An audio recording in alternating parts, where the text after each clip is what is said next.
Hello everyone, and welcome back to our channel.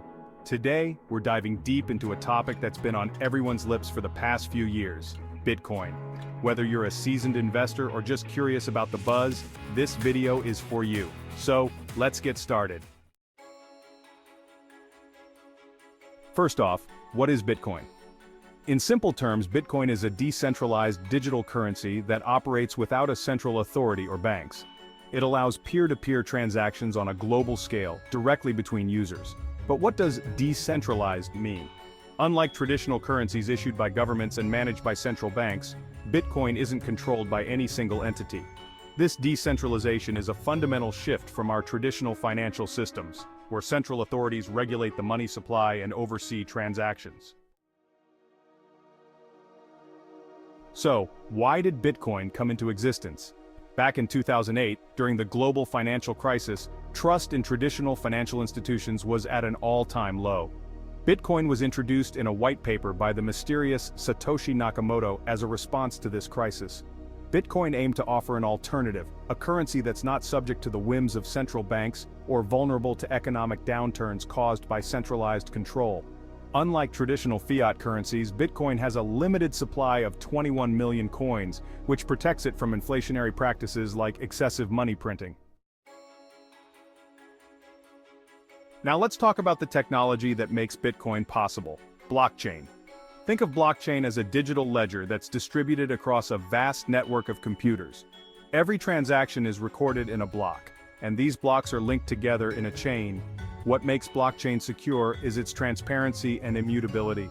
Once a transaction is recorded, it cannot be altered or deleted. This ensures that all transactions are transparent and tamper-proof, providing a high level of security. How does Bitcoin stack up against traditional central banking systems? One of the key differences lies in the money supply. Central banks can print money at will, leading to inflation. Bitcoin, on the other hand, has a capped supply. Control is another major difference. Central banks are centralized entities that control monetary policies. Bitcoin operates on a decentralized network, giving control back to the users. This fundamental difference raises questions about trust, control, and the future of money. What does the future hold for Bitcoin? On one hand, we see increasing global adoption, with companies and even some countries embracing it. Bitcoin offers opportunities for financial inclusion, especially in regions with unstable economies. However, challenges remain.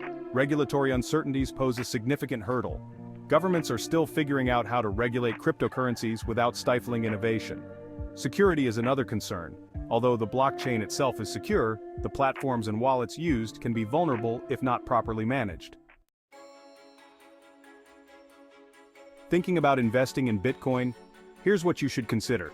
Bitcoin can offer substantial returns, but it's also highly volatile. The market can swing dramatically in short periods. It's crucial to do thorough research. Use reputable exchanges and consider securing your Bitcoin in a hardware wallet. Never invest more than you can afford to lose, and be aware of the tax implications in your country. Bitcoin is often referred to as digital gold. Why? Well, like gold, Bitcoin is scarce and requires effort, in this case computational power, to mine. It has the potential to act as a hedge against inflation and currency devaluation. Many investors see Bitcoin as a long-term store of value. As institutional adoption grows, Bitcoin's legitimacy as a digital asset class strengthens, potentially solidifying its role in the global economy.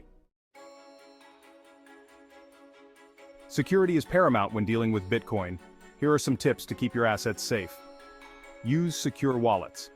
Opt for hardware wallets or reputable software wallets with strong security features. Strong passwords. Use complex passwords and consider a password manager.